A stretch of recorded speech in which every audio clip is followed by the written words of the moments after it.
is my pleasure to introduce our speaker today. Dr. Hokehe Eko is a board certified pediatrician with 10 plus years experience, who's passionate about delivering the best possible care for your child.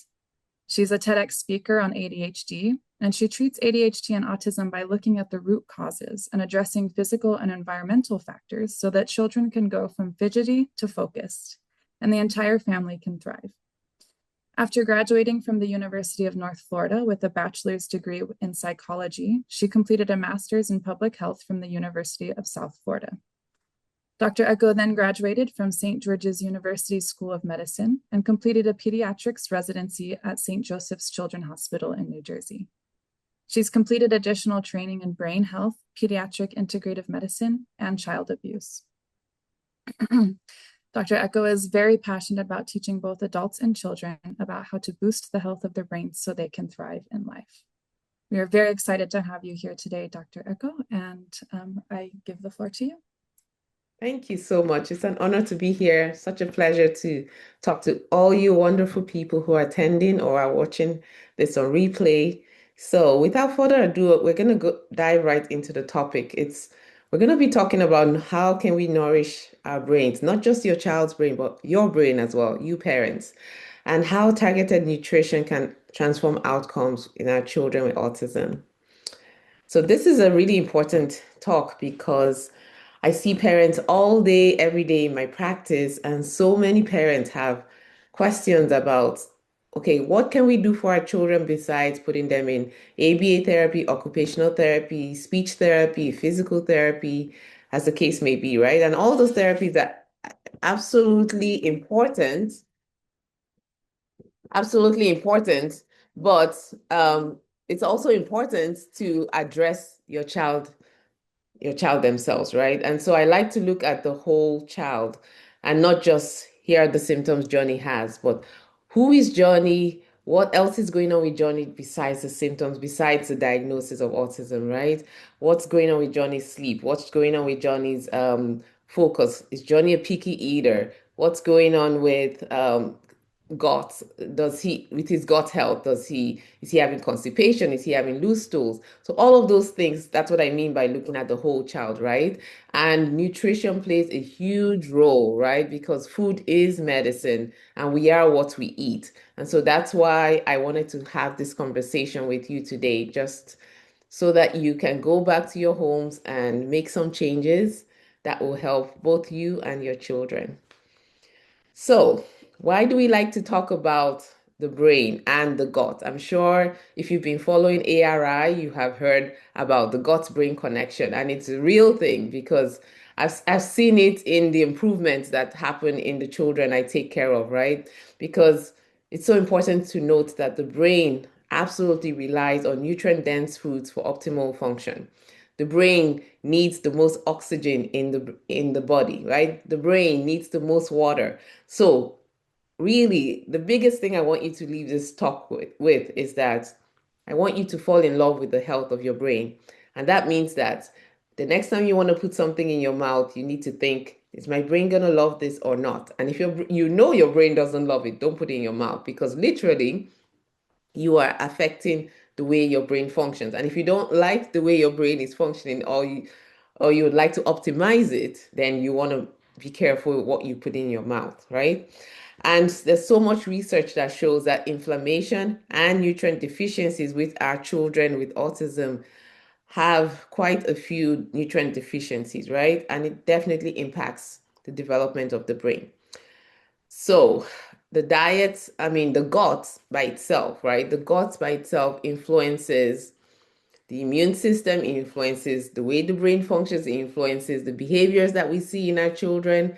And so that's why it's so important to make that connection between nutrition and the brain because the two are essentially linked. So, like I just said, the gut communicates directly with the brain, right? And that means that if you improve your child's gut health, you're going to be supporting your child's sleep, your child's behavior, your child's moods, even your child picky eating, your child's speech, right? Yes, because I have seen children who are nonverbal, and when we make changes in what they're eating, clean up what's in their environment, speech comes, right? And it's amazing to watch, like just how interconnected everything in the body is, but especially the gut and the brain. So why does gut health matter more in autism, right? Because research shows that over 80% of children with autism experience GI issues. And what does that mean? Constipation. And I have to often break down what does constipation mean when I'm talking to parents, because they say, oh, my child poops every day, so he must not be constipated. So we need to go a step further and look at what does your child's poop actually look like, right? If your child has large stools, like you're like, how did this come out of my kid? Yes, that's constipation. If your child's poop is little small pebbles, that's constipation. If your child has long skinny poop, which means there's a big log there, that's constipation, right? So go home and look and ask if you can't look at your child's poop any longer because of their age. But go home and investigate. You'll be surprised what you find. And also, on the other hand, we have children having loose stools. So you may have a 5-year-old who's still having stools that look like what it looked like when the child was a baby. And that is an indication that there's a gut imbalance going on. And you'll find some children have bloating, and you see their tummies are really big and they seem to be in a lot of pain, which shows up as irritation, changes in mood. It can show up as aggressive behavior. I have seen children who are extremely constipated, and also in addition, because of the constipation, right, they tend to rub their bellies on hard surfaces. But what it shows up as is aggressive behavior. So if you think about this, your child is not able to communicate clearly with you. And so what will show up and tell you that they are in pain and their tummy hurts, I like to describe it as the gut is on fire, right? So if your child isn't able to tell you that, what's going to show up is an aggressive behavior. And I see that so often, right? The other important thing to know is that the gut itself produces over 90% of serotonin, and this is the happy neurotransmitter in the body. It affects moods, it affects emotional regulation. Did you know that the gut also produces a lot of melatonin, and melatonin is crucial for sleep? Even more reason why you have to focus on the gut health of your child, right? And not just the therapies or medications or supplements. I always like to say you cannot supplement your way to a healthier life, right? We need to fix what's really going on, which is removing the foods that are inflaming your child and implementing the or adding in foods that will nourish and heal your child's gut. And so dysbiosis, which is also just simply imbalance in gut bacteria, has been linked to hyperactivity, irritability, sleep issues, behavior changes. And children with autism often have higher levels of neuroinflammation, meaning I like to describe it as the brain is on fire. Literally, that's what inflammation means. So today, we want to talk about how can we decrease the fire in our children's gut and in our children's brains. And really, we have to look at what our children are eating, because that's a big, big clue as to what's going on with our children with autism. So, what does a healthy gut do? A healthy gut will produce calm regulation, improve focus, better learning. I like to tell the therapists I work with, I work on like send me your children. I work on them, right? We'll work on sleep. We'll work on nutrition, on regulating themselves. We'll work on improving their brain health. We'll work on improving their gut health, so that when they come to therapy, right, therapy actually works even better. And you'll see better outcomes when you pair the two things together. You can't focus just on therapy. You can't focus just on supplements. We need to fix what the underlying root issue is, right? Which is inflammation. So how do we improve that? And food choices, of course, can either support or worsen the gut and brain health connection. So what are some signs of gut imbalance? I think I've alluded to some already, right? Increased meltdowns after you eat. Have you noticed if you give your kid foods that have lots of dyes, so like Fruity Pebbles, like the cereal that's like bright yellow, bright red, all of that, like Fruit Loops. Yeah, that's it. So have you noticed, pay attention, the next time you give your kid foods that are colored, right? That's not colored with fruits or with vegetables. Just look at their behavior and see if you notice any difference. I bet you will, right? Other signs of gut imbalance are poor sleep, difficulty transitioning. And I've talked to lots of parents and they say, my kid sleeps all night. They sleep for 10 hours. And then let's take a step further, right? Is your child snoring? Is your child grinding their teeth when they're sleeping? Those are signs of, that's literally the body saying, I need help. I need oxygen. The brain is saying, I'm not getting enough oxygen. So that has to be addressed, right? The other question is, does your child wake up and say they're tired? That means even though they slept for 10 hours, they're not getting enough sleep in. You want to check, you want to have their pediatrician check their iron levels because if they're not getting enough iron, the brain needs the body needs iron, right, to carry to make red blood cells to carry oxygen that the brain needs. So those are some clues, right? It's not enough. It's not just the number of hours, it's the quality of the sleep. For example, ADHD could be called the sleep disorder, right? If children don't sleep well, they are not going to focus. They are not going to act like the way they should because sleep is critical. That's when the brain slows itself down so that it can heal itself. And if our children are not sleeping well, then all bets are off, right? And also, I told you that the gut, it has a lot to do with the immune system. And so you see children who get recurrent colds, recurrent pneumonias, immune challenges, very sick, get sick very easily. And that's because the gut health has been compromised. So what are some key nutrients for brain support that we need to boost the health of our brain? I have them listed here, right? Omegas, B vitamins, magnesium, zinc, vitamin D. Vitamin D, our children are chronically low on it, right? And so those are easy. I like to call them easy fixes. I do medical evaluations for children with autism because the wait lists are ridiculous. But when I do the medical evaluations, I do it comprehensively. So looking at sleep and nutrition and all of that. So it's asking the questions, right? Let's check for what the vitamin D levels are. Let's see what the ferritin levels are, the iron levels are, so we can improve sleep, we can improve mood, right? Those are easy fixes, right? So I'm gonna go into this a little more. So well, right now let's talk about foods that encourage brain balance, right? We want whole, unprocessed foods. So what does that mean? It means eating foods like, for example, the potato, right? It's a whole food. So making those slight choices. So instead of buying the packaged instant potatoes, you want to cut up the potatoes and cook them, right? And I know we're in a society where it's like the faster we can get it done, but we're also becoming extremely unhealthy because we're eating complete processed foods as ultra processed. So my message is let's go back to what worked. It doesn't take a few minutes. You can have one day where you cook foods for your family, right? And it makes a difference. I'm telling you, it makes such a difference when children can eat whole foods that are minimally processed, or I mean, even if they are processed. And it doesn't mean if your child is eating some processed foods, therefore their brain won't improve. No, it simply means that more than, I mean, we should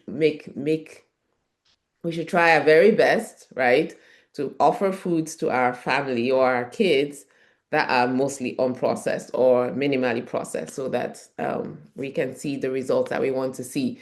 So using, for example, avocado oil, if you're going to fry something, if you're going to bake something, you want to use avocado oil. Olive oil is best used when it's like for dressings and for salads because it doesn't do well at high heat. So you don't want to cook with olive oil. You can cook with avocado oil. So lean proteins like the chicken, turkey, beef, because beef has iron, right? You want to look for those things.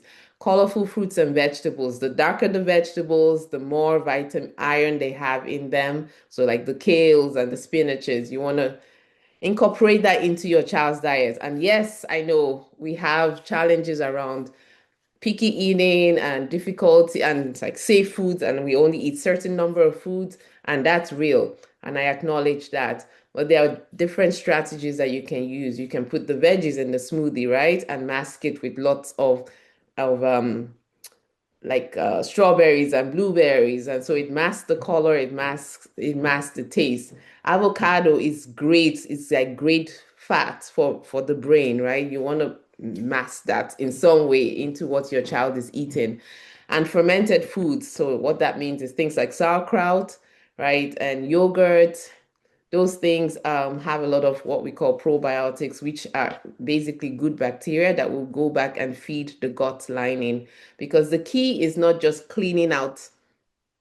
It's not enough if your child has constipation to just clean out your gut, your child's to clean out the backup, right? With Miralax, which I don't use any longer since I've got to retrain, because I understand that we need to go a step further than just cleaning out the child. We need to heal the gut lining, and fermented foods that carry lots of rich good bacteria can help do that for sure.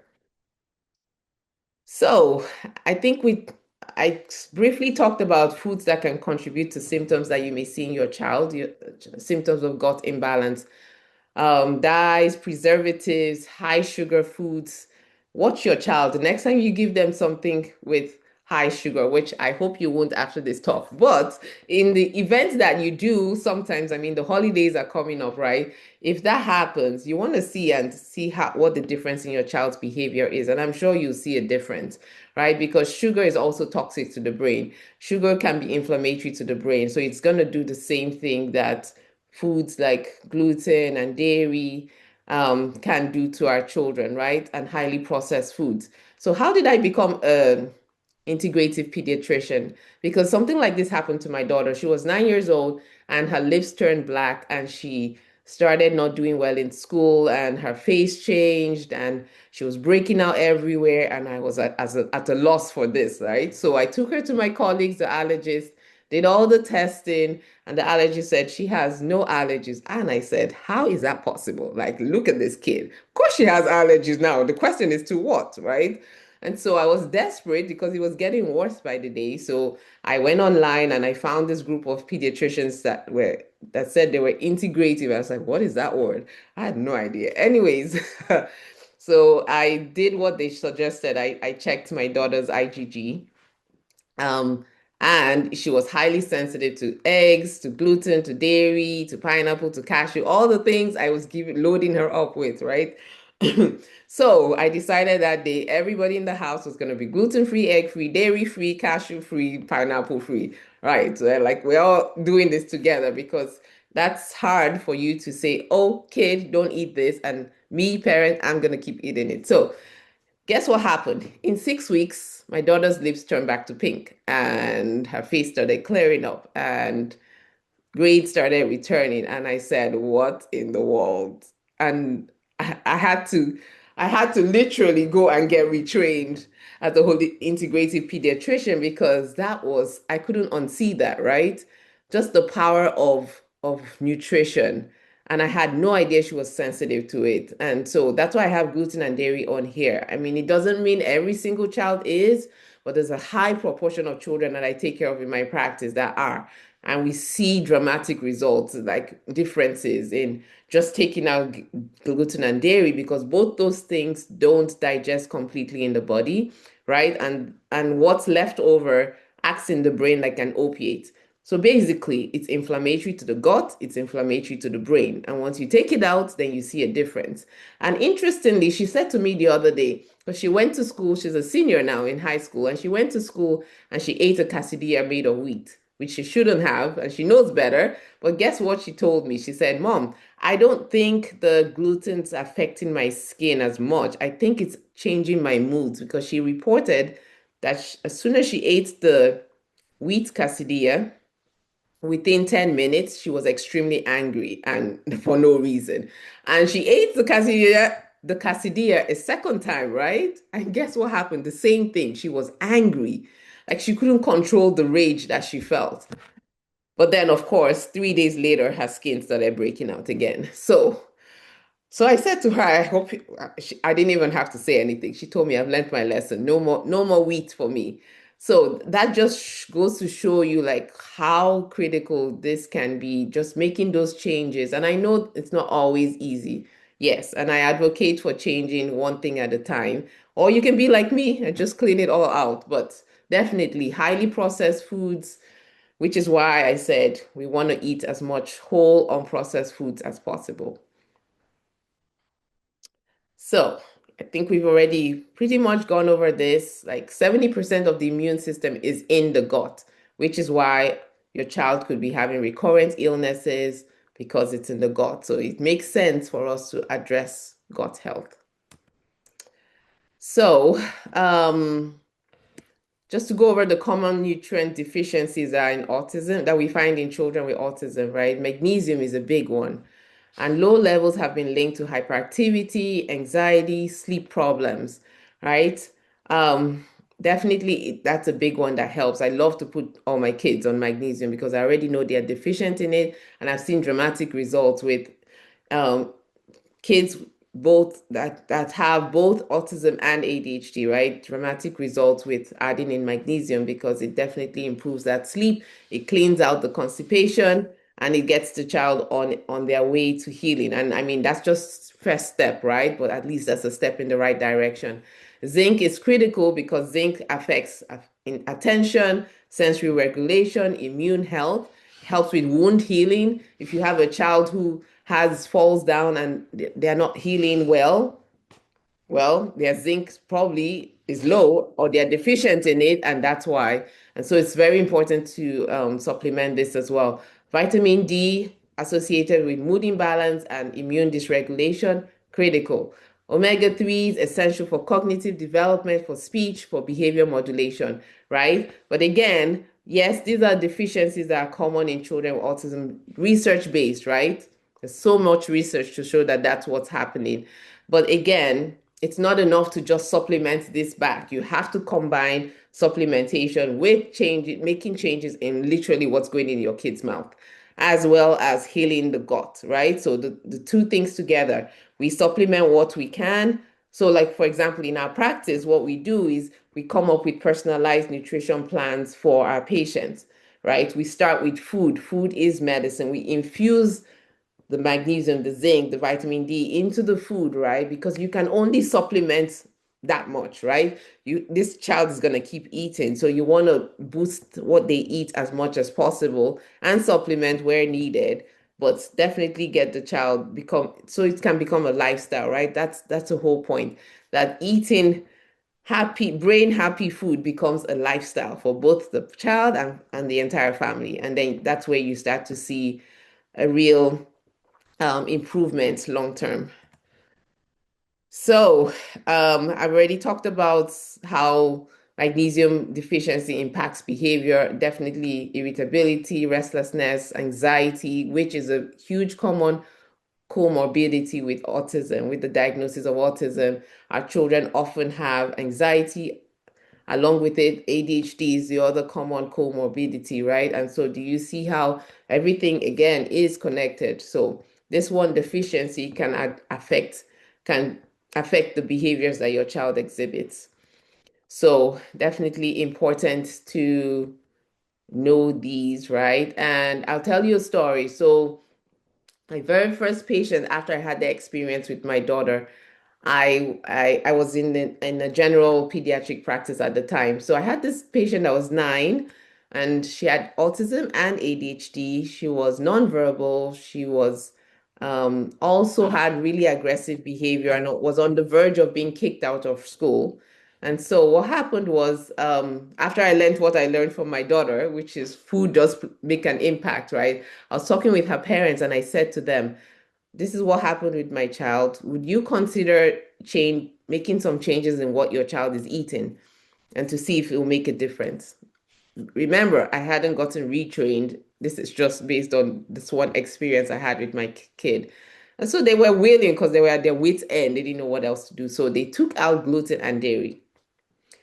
And okay, a few months went by. I saw her at the 4-month mark, and she was no longer being kicked out of school. The aggressive behavior was gone. She was sleeping better at night. The constipation was gone. And I said, oh my goodness. And then at month 6, guess what happened? She said her first word. She was completely nonverbal. She said, Mama, for the first time. And that's all they did. All they did was take out gluten and dairy because I didn't know anything else to tell them, right, at the time. Yes. So that's what's possible, right? When you make changes in what is inflaming your child's gut, which of course inflames your child's brain.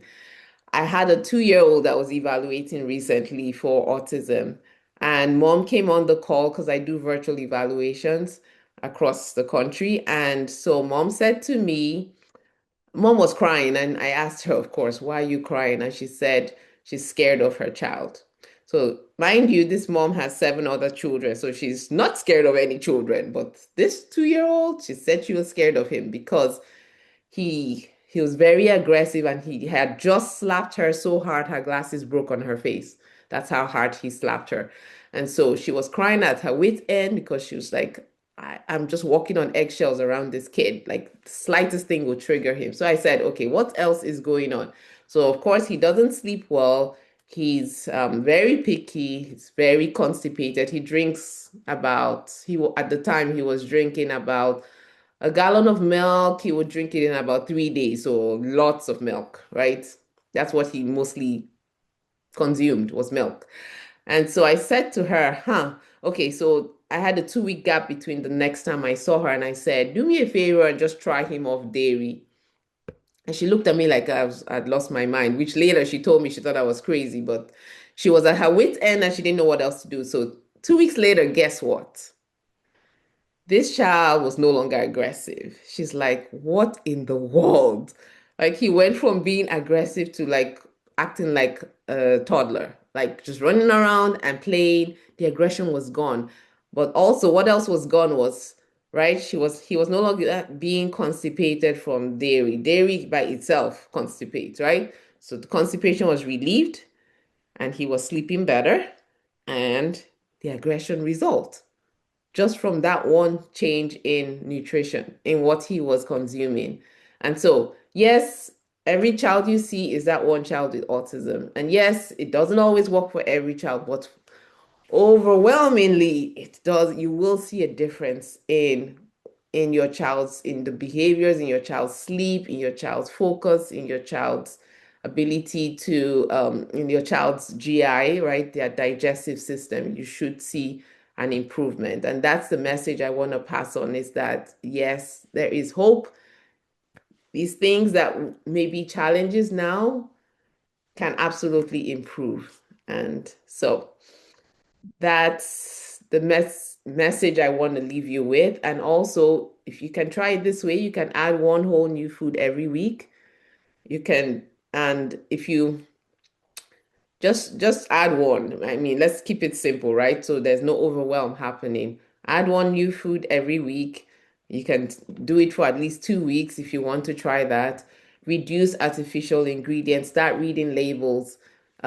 We host master classes every month, teaching our parents for free. Just teaching them what are the things to look for in ingredients. I'll tell you one tip.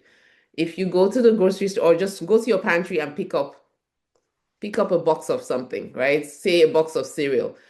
The first ingredient on the label, that means that's the highest number of, that has the most that's what comprises the most in that food. For example, if the first thing on your box of cereal is sugar, that means that box is full of sugar predominantly before any of the other things they list there, which there's always like 20 more things, right? But sugar is the highest concentration of anything else. And that's one quick tip for how you read labels, food labels. It's so important to read labels. If you see things like gums and glues, you don't buy that, because glues and gums have been found to be toxic to the gut, right? It's going to inflame your child's gut and your gut. So you want to get things as clean as possible, right? Ingredients that you can pronounce. If you cannot pronounce it, you probably shouldn't buy it. Things that, like, for example, there's almond milk. There are versions of almond milk that have at least 5 gums in them. And there's other version of almond milk that have almonds and water. That's the one you want, right? Almonds and water, not almonds, water, and 10 gums. So that's so important. Those are easy, quick tips. Try that the next time you go to the grocery store. or even start looking in your pantry, right? You want to introduce probiotic foods, mix it in with something else that they love, right? Small amounts at a time. It's better to do small amounts, like so your child's palate can get used to it, right? Versus overwhelming them and then they completely shut down and don't want to try. And prioritizing hydration. Hydration is key. I mentioned at the beginning of the talk that the brain needs the most water in the body. So every time you put water to your mouth, remember, you're feeding your brain. Your brain is gonna be happy with you. Your brain will work better, right? Will function better because you have prioritized hydration. So that is absolutely key. And again, every one child that we see is that one child, right? There is no one size fits all. It's important before you start supplementing to see what actually is going on with your child. What foods are your child sensitive to? Does your child have a heavy metal load? What deficiencies are going on with your child, right? And to work with somebody who knows how to create the plans and can walk you through, right? Because it is a journey as long as it took to get here, it's gonna take some time to improve things. There is no magic bullet. There's no quick fix. It takes time. And so that's what I always tell parents. Don't get discouraged, don't get overwhelmed. These things take time, but it is possible. There is hope for improvement in the challenges that your child may be facing. So it definitely helps when you involve your children in meal prep. So, for example, when I tell parents try a smoothie, so that way we can hide vegetables or the avocado in there, and they say their child absolutely refuses to drink it, then I say, okay, can you take your child to the store and pick out, if your child likes popsicles, let's pick out a mold. Your child picks out the mold, and then you pour the smoothie into the popsicle mold, right?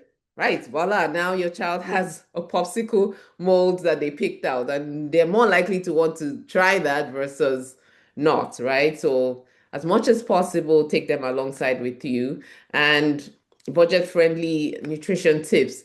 A big thing here is to look at the way you so, for example, yes, prices of food have gone up, right? But if we think about it as we're investing in the health of our brains, then we won't so much look at the cost of it because that helps. Because you think, okay, this versus $1 more, I should spend this, I should do this because this will help my brain better than this. So it's those kinds of choices, right? And not everything has to be organic. Things like bananas, because they have such a thick skin, don't have to be organic, right? You can buy regular bananas and that's fine. Things like berries with the thinner skin, yes, you should get organic as much as possible because pesticides are more likely to get into those, right? And so those are just some quick tips, and just changing the way you think about it is more brain health, gut health versus, oh my God, this stuff costs so much. If you think about it from that angle, then you're able to make better choices, and so that your health your health is priceless. You are priceless, right? So we want to do our best to boost our health as parents so that we can boost our children's health, right? And then the transitioning from processed foods. I know that children can be so picky as to they have to eat a particular brand, but there are ways to get around the pickiness, right? It starts with looking at the gut, cleaning out the gut, healing the gut, and you start to see their palate opens, and transitioning is so much easier. But yes, you definitely want to get to the root of what's going on. And so then you build up from there. Okay, so like I've said, small changes make progress. Nutrition supports healing, growth, thriving. And we're here to walk alongside you on this journey called parenting. Yes, and you're never alone. So I'm thankful to ARI for providing this platform so that we can all learn together and help us all like thrive and do better in life. And so we can teach our children and provide lifestyle changes that work for the whole family. So thank you. Questions? So thank you so much, Dr. Eko. That was a wonderful presentation. And we do have about 17 questions. So let's see how many we can get through. Oh, wow. Um, Great. So the first one, and it's actually a few people asked about this, about probiotics, and I know that's kind of a gray area for health. So people asking, are they helpful? And specifically, just under that kind of what magnesium supplements or ways of consuming magnesium would you suggest are best? Okay, so let's start with the probiotics. Yes, they are helpful to when your child's gut is inflamed, right? So your child loses the good bacteria they have. Probiotics are simply good bacteria. But again, it's a supplement, right? What we need to work on is rebalancing the gut so that your gut has more good bacteria in it than the bad bacteria. So the probiotics, yes, it's important to supplement as we go through the healing process and the cleaning out process. But ultimately, the goal is it gets infused into what your child eats. So, and then your child's gut is generating their own probiotics, right? Because that's what really works. So long term. I don't know if that answers your question, but were they asking for brands of probiotics or that does it just work? Yeah, the first question is just, are probiotics helpful? So I think Oh, that okay. definitely answers the question. Okay, Yeah. good. And then we had a few people asking specifically about how to make sure magnesium is being included in the diet. Okay, great. So, um, lots of the green vegetables have also contain some amount of magnesium. So that's a good way to start, like infusing vegetables into your child's diet. And if you say my child doesn't go anywhere near a vegetable, I hear you. I get that all day long. So I talked about the smoothies and all of that. But in terms of magnesium supplementation, I found out the powders are really good unless your child is open to eating gummies. There are magnesium gummies that your child can eat if they will. If not, you can get the powders that are mostly tasteless and you can mix it into their drinks, into incorporating into food they're eating.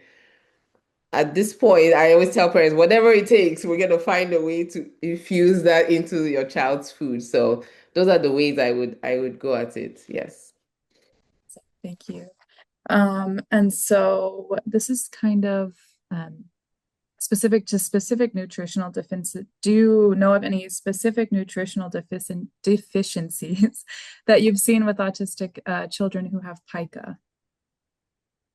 So yes, pica essentially means there's a deficiency in iron, and that's something that children with autism, a lot of children with autism are deficient in.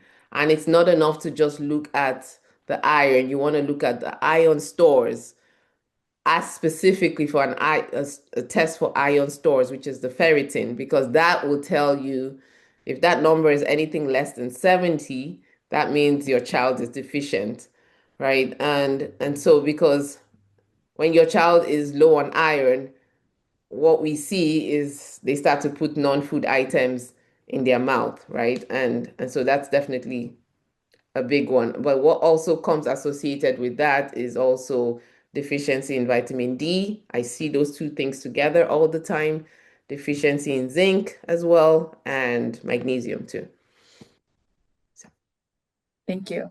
Um, then someone's asking when you mentioned kind of the diet that you implemented with your daughter, you mentioned that you guys cut out pineapple. Someone's wondering why pineapple was cut out of the diet. oh, because her test showed that she was highly sensitive to it. Okay. So we did there is food specific testing that you can do, which is what I do with my patients to determine what foods they're sensitive to. So that way you know what to take out. So that's what I did. And that's one of the ones that showed up for her. Yeah. Okay, fantastic. Thanks for the clarification. Similar train of thought here. People wondering if you've seen improvements when families switch to fresh milled grain versus the wheat sold in grocery stores. If you've seen experienced anybody switching with that specifically. I haven't specifically, but again, I mean, you can try and see, but it's always important if you're not sure, if you don't, some families are up to doing the elimination tests, like I'll take this one thing out and then I'll see if there's any improvement. You can do that or you can test and get to the bottom of it faster and know what to take out. But I haven't had any experience with fresh milled wheat versus store bought. The issue, the what causes most of the sensitivity is the gluten in the wheat, and there's still gluten in fresh milled wheat, and Yeah. I mean as well as the store bought. So essentially, if your child is sensitive to gluten, it's gonna happen. I mean, they'll continue to have that issue regardless of how the wheat is made. Makes sense. Yeah, yeah. Gluten, if gluten's like the antagonist, I guess. Right. Um, awesome. So the question here, I think about making sure that we get probiotics. If you're sensitive to dairy and also don't like fermented food, what is what is a recommendation for a nutritional way to make sure you're getting those probiotics? Okay, great. So now there's amazing yogurts made from almonds and coconuts and cashew. Hopefully, you're not sensitive to it. Those things. So you can use those. There is one I like. It's called Cocoa Cult. It has 400 billion probiotics in this jar, like that what? Like Love that. so if you eat that, you're good for like a week or so. So just one jar of it. So yes, there's other alternatives, right? Go visit your local health food store, and you should, and I mean, talk to the owners and ask them if you're not sure, if there's too many options, just so they can guide you. But yes, there are ways around that. Okay, thank you. I'm gonna have to look into that. It sounds like a great once a week little yogurt. Um, let's see, we've got a few here. Okay, so someone's asking about organic versus non-organic, and if there's documented impact from either of those. So I think I alluded a little bit to that during the when I was talking, that not everything has to be organic, right? As much as possible, yes. But the things like avocados, right, with the hard shell, it's harder for pesticides to get into that versus berries. So it's making the choice. So avocados, bananas, you can get away with non-organic versus berries that are sprayed with pesticides. If possible, you want to get organic. But then also, I mean, I would still wash them. I would still soak them to just to make sure because unfortunately in the world we live in sometimes labeling isn't always right, we have to be honest, it's true. So whatever it is we're eating, as much as possible I would just if you feel like you can't get organic, then just go with what you can get, right? But just supplement it with as much. The key here is the nutrient dense, the whole foods. That's the key we're going for until the point where you can get organic for the things Mhm. that need to be organic. And I think it's called the Dirty Dozen list. I don't remember. If you Google that, there's a Dirty Dozen that will tell you. So it's a list of foods that you should definitely not eat if they're inorganic, right? And a list that shows, okay, these are the things you should get organic for sure. And it's not every, yeah. So I hope that helps. Yeah. Thank you for that. Yeah. So many different labels and things floating around the world these days. Yeah, like natural. What does that really mean? Like, Yeah. so again, we have to read labels, right? Look at the first few things on the label. If they are not things you can pronounce, if there's sugar, then you know most of what you're eating is sugar. So things like that to watch for. Awesome. Thank you for that. So we have a parent sharing an experience here. My kid, 5-year-old autistic boy, sometimes burps after eating and it comes up with a really bad smell. What could be the cause and how can we rectify this? Can probiotics help? His diet is mostly home cooked food, fruits and veggies, rice, potatoes, etc. Yes. So if I that sounds like a yeast overgrowth or like an overgrowth of imbalance going on. So lots more bad bacteria than good bacteria. So yes, probiotics will help, but then it will also help if you can figure out what he's eating that also could be causing the inflammation. Because yes, that's a great thing that you're home cooking his meals, but then he could be eating like what happened to my kid. I had no idea. I was feeding her wheat. I was like the wheat mama, feeding her all this stuff, and it turned out that's what she's sensitive to. So again, I would say yes, probiotics would help, but you also want to see what's really going on because it's two things going on there. Inflammation is one of them. Yes. So, Yeah. Root causes. Yeah. Always going back there. So one question here, I was told the IgG isn't very accurate. Would you still recommend it? And how do you feel about the OATs test? so yes, the IgGs, that's what I use. That's what I used for my daughter, and that's what I use for my patients. I have found in my clinical experience that it does help guide what we need to do. I mean, what we need to take out for the child, and we have seen results with that. So that's my clinical experience. As for the oat test, it is helpful to see what's going on a micro level in your child's digestive system. And so it is a good test to look at for children with autism because it does tell like on a deeper level, like is there bad bacteria growing? Are there imbalances going on with the amino acids and things like that that can be addressed? So yes, the oat is a really important test for our children with autism. Awesome. Thank you. I'm not sure what that is. So that's really informative. Then we do actually have two questions here about if you have any brand recommendations for supplements. And I know that's kind of a gray territory. Yeah. So don't feel like you need to provide any. Just for our viewers, I think we all know that this is a really kind of up in the air situation for probiotics. Yes. There's a billion brands out there, I'll tell you for sure.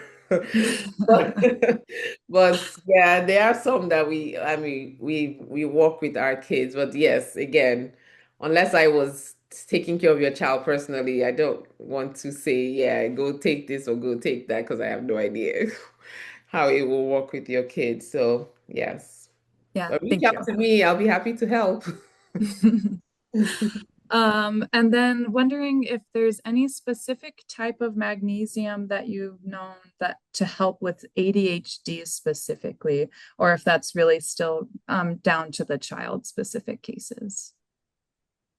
I like magnesium glycinate. That's the one I prefer to use for my patients.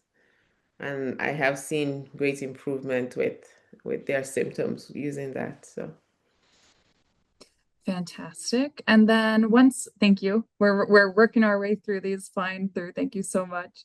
And thank you all for sending in these great questions. Someone's asking here about the research that you alluded to in the presentation. Wondering if those would be available or we could get the links to those articles for them yes. to look into. So oh, there's one more. Yeah, so we can talk about that and I'll grab those from you and I'll put those on the webinar page for you guys afterwards.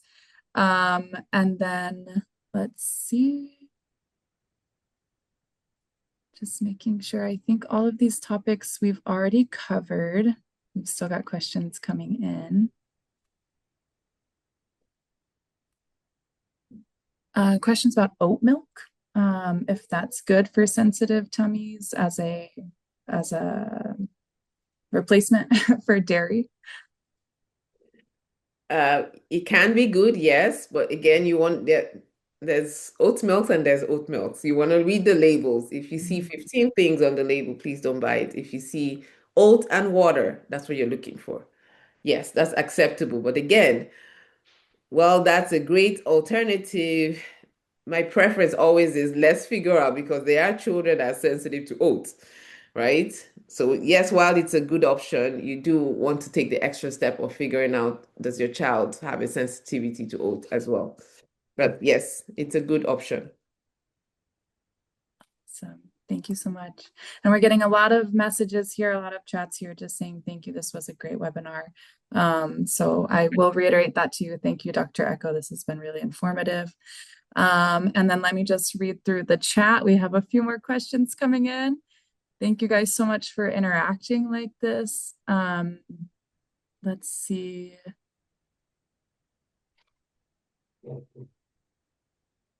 Okay. Oh, yeah, just asking for materials and actually asking where people can get access to your masterclass that you discussed, the free masterclass that you do every month. Oh, okay. Yeah. So I have some of these. If you follow us on any of these places, we have we can on the website we will put the masterclass on there with the link where you can register and watch it. So if you go to our website, which is Go Pediatrics, it would be on there along with all our other master classes. The one from last night isn't on there yet, but it will be sometime today. But yes, the other ones are on there. Yeah. Awesome. Well, let's see. Do you have time for one more question? Yes, yes. Okay, perfect. Let's see. I think you slightly touched on leaky gut in your presentation. We have someone just asking kind of about more symptoms. She says, I can see carrots and bits of nuts in my child's poop. Does this mean that he's allergic, or is this a symptom of leaky gut? Yes, so that means yes, that's a symptom of leaky gut. What does leaky gut simply means? That your child's digestive system isn't functioning to the best of its ability, and it means that there's inflammation that has gone on or is going on, right? And so just in a nutshell, I'll explain quickly how, just simplified version of leaky gut. So when there's a lot of inflammation and or constipation, right, or and the gut is imbalanced, what happens is you start to get create holes in the lining of the gut. That's where the leaky thing comes from, right? And so all of those toxins, like, right, poop is toxic and it should be cleared out, but all of those things get into the bloodstream and make its way around the body, right? So leaky guts, the underlying issue there is inflammation, and that's why you're seeing food in your child's poop when you shouldn't be, right? Because your child isn't digesting it like it should. So yes, the first step, that absolutely is a symptom, and the first step would be figuring out what's inflaming your child and taking that out and then healing the gut because it can be healed like with things like with the right foods, right? So Okay, awesome. Thank you for that explanation. And then final question. We just have someone saying that we don't give milk to our child, but give her homemade curd and yogurt that's made out of organic milk. So she eats rice curd. Is this okay, or would this have the same effect as just general dairy on the gut? I mean, it's still dairy, but again, to be completely sure, I think I've said that like so many times, but I mean, is the truth. Yes. So yes, it still has some of the same effect, not completely, because I know yogurt is made in a different way than just milk itself. Yes, but Right, still right, the right. underlying the what's in the dairy that causes the inflammation is still present, right? The casein, the whey, that's still present to some degree in the yogurt. So it's not completely safe. But again, the only way to know for sure is either you take it out and see what happens, if there's any improvement, or you test to see what's if your child is sensitive to it or not.